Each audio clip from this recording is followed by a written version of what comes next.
नमस्कार दोस्तों, आपका स्वागत है हमारे इस चैनल में। आज हम जानने वाले हैं कि मन के गंदे विचारों से कैसे बचे। तो चलिए शुरुआत करते हैं आज की कहानी की। और बुद्ध अपने भिक्षुओं को उपदेश देने के साथ ही उन्हें भिक्षाटन के लिए भेजते थे। एक बार उन्होंने अपने भिक्षु भरत को भिक्षा लेने के लिए एक श्राविका के घर भेजा। भरत पूरे रास्ते मन में ये सोचते हुए श्राविका के पास गया कि आखिर आज भिक्षा में क्या भोजन खाने को मिलेगा, क्योंकि भरत चंद्रवंश के राजकुमार थे और बुद्ध के सानिध्य भिक्षु के रूप में दीक्षित हुए थे। हमेशा भरत को महल में खाने के लिए स्वादिष्ट पकवान मिलते थे, लेकिन आज भिक्षा के रूप में उसे जो भी मिलेगा संतुष्ट होना पड़ेगा। श्राविका के घर पहुंचकर भरत ने भिक्षा मांगी। श्राविका ने भरत को बैठने के लिए कहा और भोजन लाने के लिए घर के भीतर चली गई। इधर भरत फिर से अपने प्रिय भोजन के बारे में सोचने लगे और जैसे ही श्राविका भोजन लेकर आई तो भरत अचंभित रह गए। भरत ने देखा कि श्राविका ने उनके लिए उनके पसंदीदा पकवान परोसे हैं और अपने प्रिय भोजन को देखकर वह खुश हो गए। भोजन ग्रहण करते हुए भी भरत सोच रहे थे कि महल में तो उन्हें भोजन के बाद विश्राम करने की आदत है, लेकिन आज उन्हें भोजन के बाद वापस तेज धूप में चलकर आश्रम जाना होगा। लेकिन भोजन के बाद श्राविका ने भरत को कुछ समय के लिए विश्राम करने का आग्रह किया। भरत फिर से खुश हुए कि आखिर आज उनके मन की सारी इच्छाएं कैसी पूरी हो रही हैं। इसके बाद भरत कुछ देर विश्राम करने लगे, लेकिन विश्राम करते हुए भी लेटे लेटे वह सोचने लगे कि आज तो मुझे भोजन के बाद विश्राम करने को मिल गया, लेकिन ऐसा रोज रोज नहीं होगा। जब भरत विश्राम के बाद उठे तो श्राविका ने कहा कि आप जब तक चाहे यहाँ ठहर सकते हैं। भरत अब समझ गए कि ये कोई संयोग नहीं हो सकता। उन्होंने श्राविका से कहा कि मुझे क्षमा कीजिए, क्या आप मेरा मन पढ़ सकती हैं?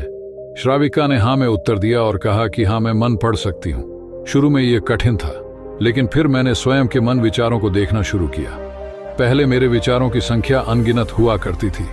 इसके बाद मैंने विचारों पर ध्यान केंद्रित किया, बिना पक्ष विपक्ष के अपने विचारों को देखने लगी। इस तरह से धीरे धीरे मेरे मन में विचारों की संख्या कम होती गई और सारे व्यर्थ विचार दूर हो गए। इसके बाद से ही मैं दूसरों के मन में चल रहे विचार को परख लेती हूँ।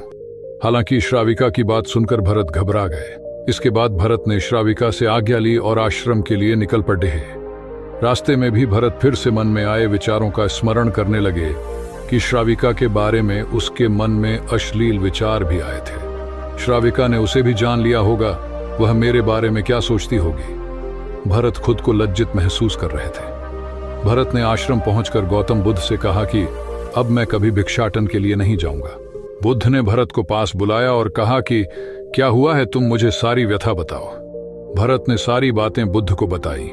इसके बाद बुद्ध ने कहा कि अगले एक हफ्ते तक तुम भिक्षाटन के लिए उसी श्राविका के घर पर जाओगे, लेकिन तुम्हें इस बात का ध्यान रखना होगा कि कल भिक्षाटन के लिए जाते हुए तुम अपने चित्त को पूरे होश में रखना। तुम्हारे भीतर क्या विचार उठे उन पर ध्यान केंद्रित करना और यह भी ध्यान रखना कि तुम्हारे मन में कौन सी वासना उठ रही है। तुम कल इन सभी चीजों को ध्यान में रखकर जाना और इसके बाद मुझे वापस आकर बताना। अगले दिन भरत भिक्षाटन के लिए गए। बुद्ध के बताए अनुसार वह पूरे रास्ते अपने होश को जागृत रखते हुए चल रहे थे। जब श्राविका का घर आया तो भरत ने भिक्षा मांगी। उसके भीतर कोई वासना नहीं थी और ना ही कोई विचार उत्पन्न हो रहे थे, क्योंकि उसने अपने मन को पूरी तरह जागृत रखा था। भरत ने भिक्षा ली और आश्रम चला गया। भरत ने बुद्ध को प्रणाम किया और कहा कि आज उसे जिस आनंद की अनुभूति हुई वह पहले कभी नहीं हुई।